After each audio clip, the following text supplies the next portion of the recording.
Hello guys, and now we are on the next game on the bishop pair advantage, and this game illustrates how some pawn structures are problematic for the side with the bishop pair.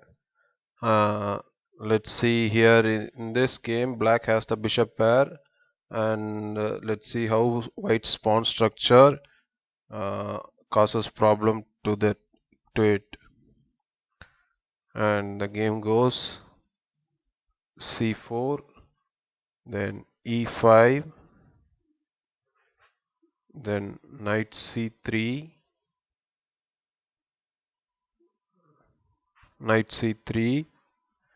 then d6, then d4, and knight d7, and knight f3, and knight g f6, and e4, and g6. Black chooses to place the bishop on the long diagonal. Of course, e7 is also a good square. Now bishop e2, bishop g7. Now short castle, and rook e1, c6, and rook b1. This is an interesting move, preparing to expand on the queen side. Perhaps other developing moves are more common, but actually it is a matter of style. Now a6. From a certain point of view, this move is logical because it prepares b5, which can be a counter to white's move b4. From another point of view, it weakens the b6 square. Thus white's next move is natural. It opens the diagonal for the bishop to be placed on e3. Now d takes e5. After knight takes e5. Here instead of knight takes e5, d takes e5 should be preferred. Black needs the knight on d7 to cover the very important c5 square and to protect the pawn on e5.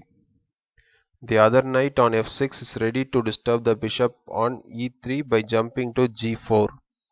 Thus white must waste time with h3. After the text move, black is the one who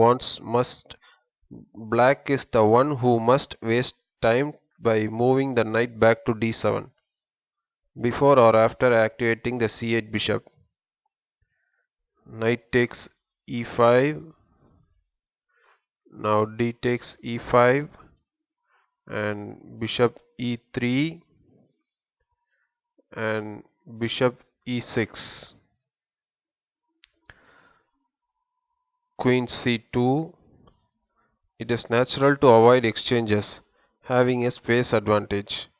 Black should finish his development by placing the queen on e7, the king's rook on d8, and probably the knight on d7 and bishop on f8, trying to establish control over the key c5 square. It is very important to place a piece in front of the opponent's central pawn. If it is safe there, c5 is such a square. Black, however, decided to neglect it and decided to go for the bishop pair advantage and allowed white to take control of c5. Knight g4, and this is a terrible mistake. White will voluntarily give back the bishop pair. Actually, white's minor pieces will dominate the board, controlling the weak b6 and c5 squares. Black's bishop on e6 is desperately bad, attacking a well-protected pawn, and is restricted because of it. The bishop on g7 can only be used to control weaknesses on the queen side and can also easily be exchanged. It looks like black's position is almost hopeless. White smoothly carries out the game despite black not making any more mistakes. Now bishop takes g4, f3, simply restricting the bishop and making the d1 square available for the white rooks. Bishop e6, knight a4, rook e8, rook b d1, queen e7.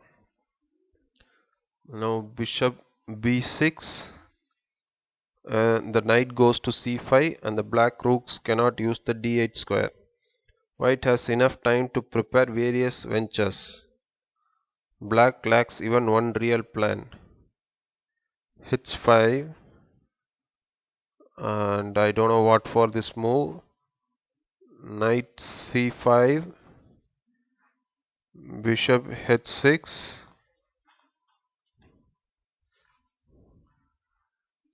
the bishop desperately needs a better diagonal. A new diagonal will not bring much either. Rook d3, bishop c8, rook e d1. Now bishop g5, queen f2, and this is an excellent prophylactic move. It is very useful to establish over control of blockading squares. This time the queen on f2 will control the entire weak dark squared complex, both c5 and b6.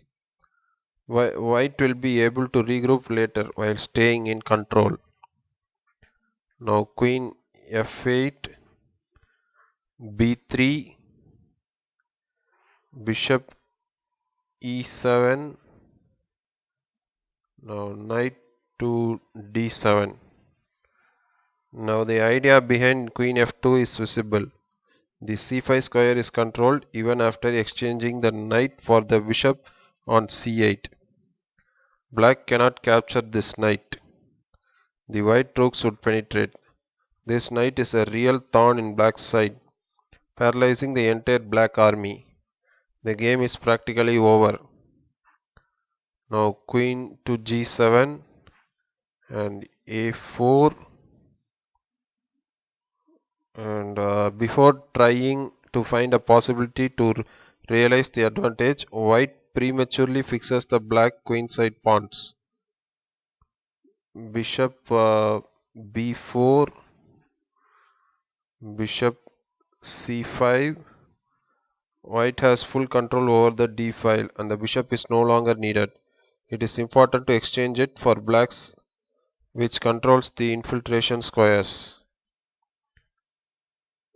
Bishop a5. Now b4, bishop to c7, bishop b6, bishop takes b6.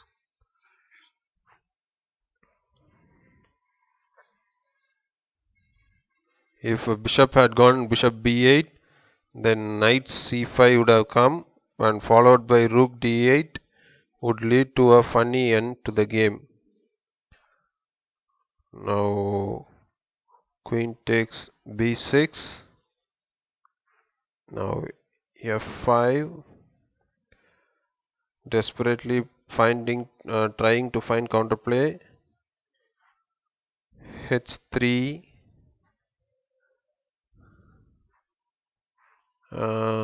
After exchanging the pawns on e4 and removing the knight from d7, the active move bishop g4 is prevented. Maybe white also wanted to make space for the king. The move is actually a demonstration of power. F takes e4, f takes e4, king h7, rook d6, and after bishop takes d7, rook takes d7, rook e7, queen takes b7, rook e8, and queen takes c6,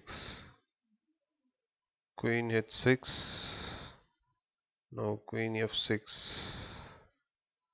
and black resigned, and this is a tremendous defeat. Black lost so smoothly after his awful 13th move. He fell victim to an illusion. The bishop pair was actually a handicap for black in this relatively open position. It is strange that an experienced grandmaster made such a mistake. Anyway, it was once again a great pleasure to watch a confident and superb realization of white.